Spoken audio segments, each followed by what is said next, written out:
Bom, pessoal, então na nossa última aula a gente estava vendo a questão, né, do algoritmo da regressão linear, né? E o algoritmo de treinamento da regressão linear basicamente consiste em minimizar a nossa equação 5, tá? Nossa equação 5 é dada por essa formulação. E o J de WI, na verdade, é o que? É o erro médio quadrático, tá certo? E a gente estava fazendo a nossa explicação estava se resumindo a apenas um único parâmetro, né? Que era o W1. Eu estava assumindo que o W0 é igual a zero só para fins de simplicidade, mas o algoritmo obviamente ele vai considerar isso aí. Então eu tinha visto duas coisas importantes, que era a função hipótese, que no meu caso, né, a minha função hipótese é a nossa reta, aqui por exemplo, no nosso exemplo com uma única dimensão, né, eu tenho a reta, e eu tenho a minha função de custo, que é essa função aqui, que é o erro médio quadrático, né. E nós tínhamos visto um exemplo, quer dizer, dada essa reta aqui desse meu exemplo aqui, ó, tá? Então, o que eu estava fazendo? Assumindo essa reta, e a ideia basicamente então do algoritmo de aprendizado, né, de treinamento, a regressão linear, é basicamente encontrar o parâmetro, o valor, né, do W1 que minimiza o erro. Nessa reta aqui a gente sabe que a formulação dela é HW de x igual a x, aqui só nesse exemplo eu sei, tá? Qual é a formulação dela. E se nós, por exemplo, tivéssemos chutado W1 igual a 1, a gente tinha encontrado então o valor de o custo zero, ou seja, que era o melhor resultado possível. Tá? E se nós tivéssemos, só continuando a explicação, tivéssemos chutado, por exemplo, uma reta errada, tá? Ou seja, um valor de W1 errado. O que iria acontecer, tá? Então, só voltando aqui um pouquinho, vou montar aquele mesmo gráfico, tá certo? Nós temos os pontos aqui, tá? Lembrando, esse é o 1, esse é o 2, esse é o 3, 3, tá? Aqui é o tamanho da casa, tudo bem? E aqui é o preço estimado, que no meu caso é o HW de x, tá? Que seria o preço aqui em reais, estimado. Aqui é meu x. Bom, o que acontece então, pessoal, se eu vamos chutar agora um valor de W1 igual a meio, tá? O que isso significa? Que para cada entrada aqui, eu pego, a minha resposta vai ser meio. Para cada entrada aqui, a minha resposta vai ser meio. Então significa, vamos supor que essa aqui seria a reta correta para ser encontrada. E eu acabei encontrando essa reta aqui, ó. Ela está levemente abaixo da outra. Tudo bem? Legal. Bom, agora o que a gente tem que fazer? Qual que é o erro que eu vou ter, tá? Pelo fato de eu ter escolhido W1 igual a meio. A gente tinha visto que eu tivesse escolhido W1 igual a 1 no exemplo anterior, tá? Que era a melhor situação, que era a situação correta. Nosso custo era zero. E se eu escolher W1 igual a meio, o que vai acontecer? Tá? É só a gente, então, utilizar aquela nossa função de custo, né? Dada pela equação 5. Vamos colocar ela aqui. Então, o que era meio? Eu tinha o que? Um somatório, tá certo?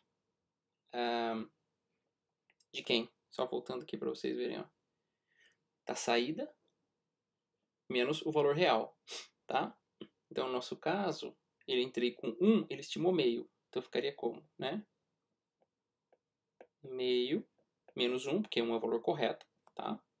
Ao quadrado, mais o segundo, eu entrei com 2, e minha função me retornou meio, tá? Perdão, voltou 1.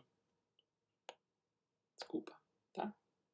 Que é metade de 2, mais, tá? 1.0 aqui, tá? Para não aparecer 10. E 1.5 menos 3 ao quadrado. Qual que é o valor disso aqui? O valor disso aqui vai dar, tá? Perdão, 2 vezes 3, né? Que é 2m, m igual a 3, que multiplica quem? Tá certo? 0,25 mais 1 mais 2,25. Isso aqui, pessoal, vai dar mais ou menos 0,58. Então, o que isso significa?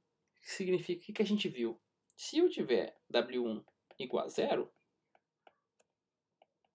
o meu custo, tá? é zero. Se tiver W1 igual a meio, o meu custo vai dar 0,58, tá? O que isso quer dizer para nós? Que eu falei para vocês, uma opção, né, do algoritmo de treinamento seria eu chutar os valores de W1, chuto lá 100 valores e pego o que dá zero, se der zero, né? Então não existe a garantia que eu vou obter o custo ótimo, o menor custo. Então por isso que não dá para ficar chutando esses valores, tá? E o que é interessante, pessoal? É interessante, uma coisa muito legal é a seguinte. Qual é que seria o comportamento da minha função de custo se eu ficasse perante diferentes valores de W1? Que seria o quê? Então olha só. Lembrando, isso aqui é o gráfico da função hipótese, que é a função que eu quero descobrir, tá certo? E isso aqui, ó, é o gráfico da minha função de custo. Então são duas coisas diferentes que a gente tem que ter em mente, tá? Então olha só, então eu tenho o W1 de um lado e o J de W1 do outro. Então lembrando, o que acontece quando o W1 vale 1? Aqui eu tenho o quê? O custo zero. Então J de W1 vale zero, tá? À medida que eu for, se vocês forem testando diferentes valores de W1, tá? Nós temos meio aqui que vai dar mais ou menos 0,58, etc e tal. O que vai acontecer? Essa minha função de custo, pessoal, ela vai ter esse comportamento aqui, ó. É uma quadrática, olha só que interessante. Então, então vejam bem. Se a minha função hipótese for essa aqui, ó. Tá? Tô só assumindo algumas coisas. E o meu conjunto de treinamento for, né, exatamente a distribuição dele, ele pode ser exatamente descrito por essa função hipótese, ou seja, a situação perfeita para nós, a função de custo ela tem a forma de uma quadrática. Tá? Isso é muitíssimo importante para um problema de otimização. O que isso quer dizer? Tá? Então, olha só. Vamos lá. O que é, na verdade, um problema de otimização? O nosso problema da regressão linear é basicamente encontrar o valor W1 que dá o menor ponto nesse meu gráfico aqui. Nesse nosso caso é uma bacia, vamos dizer assim. Certo? Uma quadrática. E o nosso problema, como eu disse para vocês, é qual que é o objetivo? Voltando agora o objetivo desse meu problema de aprendizado da regressão linear. Voltando aqui àquela situação onde eu tenho então o W0 e o W1. O meu objetivo é o quê? Encontrar valores de W0 e W1 que minimizam o custo. Só isso. Quer dizer, fazendo isso eu estou treinando meu algoritmo para regressão linear. E essa é a ideia. Tá? Só que qual é o grande problema da minimização? Ocorre que, geralmente, né, os dados não vão estar bonitinhos assim. Se eles estiverem bonitinhos assim, ok. Mas, eventualmente, eles vão ter um certo ruído, né? O que significa? Significa que não existe uma reta perfeita que passa por cima de todos os pontos. Existe uma reta que é a melhor, ou seja, que minimiza, tá, o erro. E quando eu tenho essa situação, como é que fica o gráfico da nossa função de custo? Ele não vai ser uma quadrática, uma bacia bonitinha dessa. Tá tudo bem? Ele vai ser algo...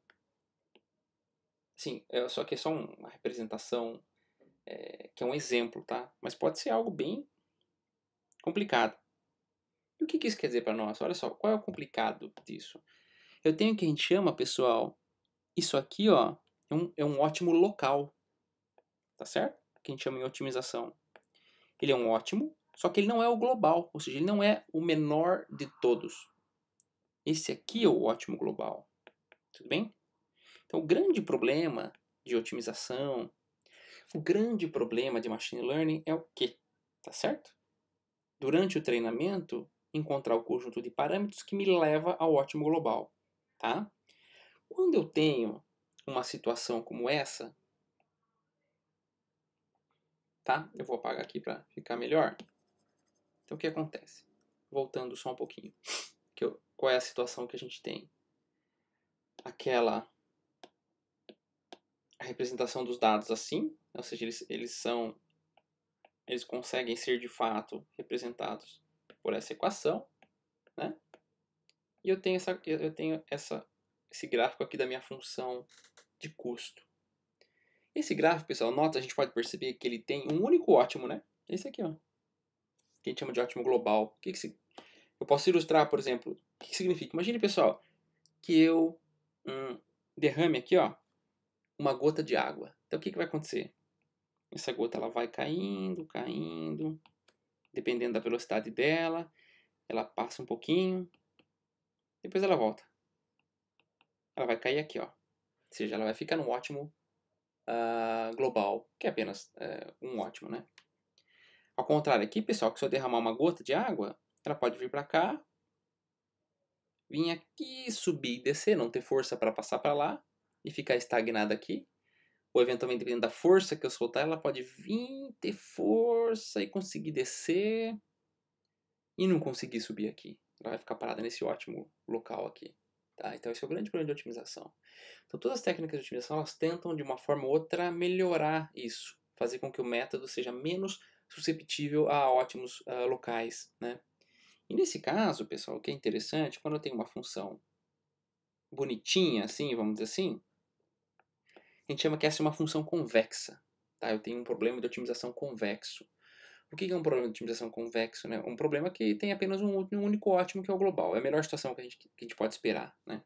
Então, o que é um gráfico convexo? Então, eu posso pegar dois pontos desse gráfico, quaisquer dois.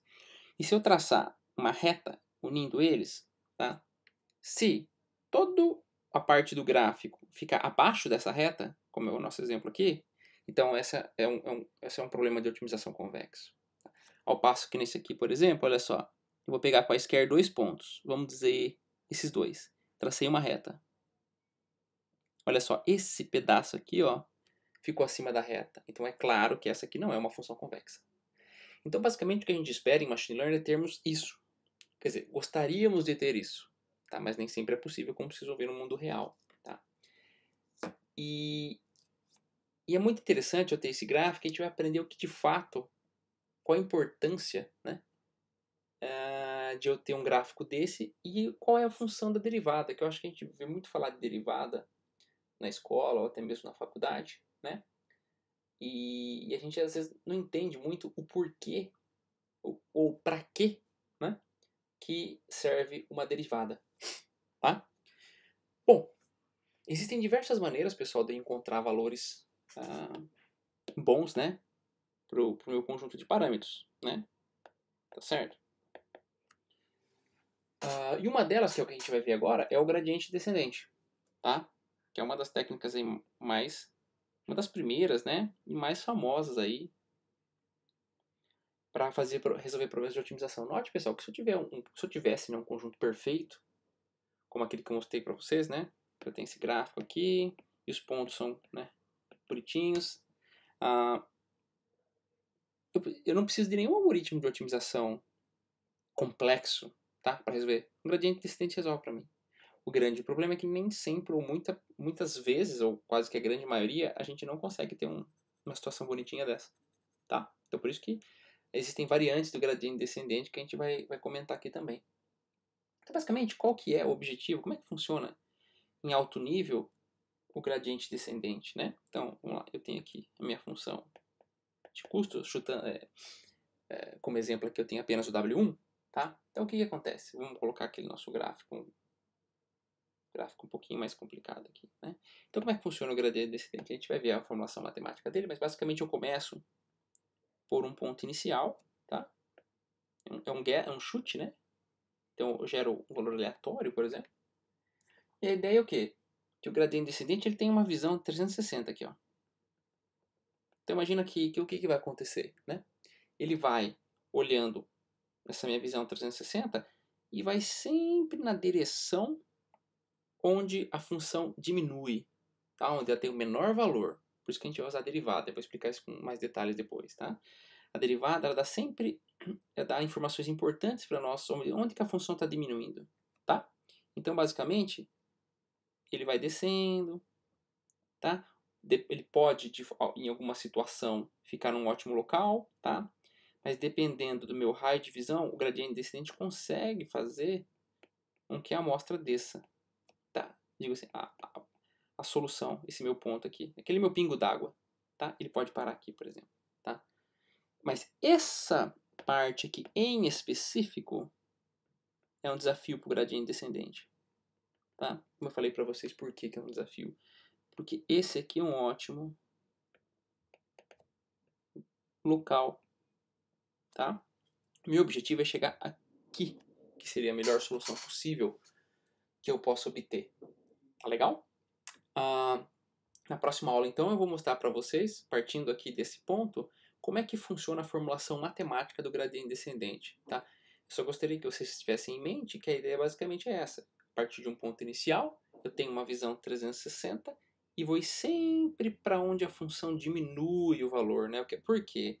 Porque eu quero o quê? Minimizar o custo, o erro, que é quem? Basicamente é o J de W1. Isso que eu gostaria que vocês tivessem em mente, e é importante eu saber que eu tenho dois gráficos. Eu tenho minha função hipótese, que é minha reta nesse nosso exemplo, a regressão linear, né, do hiperplano, etc. E eu tenho minha função de custo, o gráfico da minha função de custo, que ela pode assumir variadas formas. Tá legal? Obrigado, pessoal.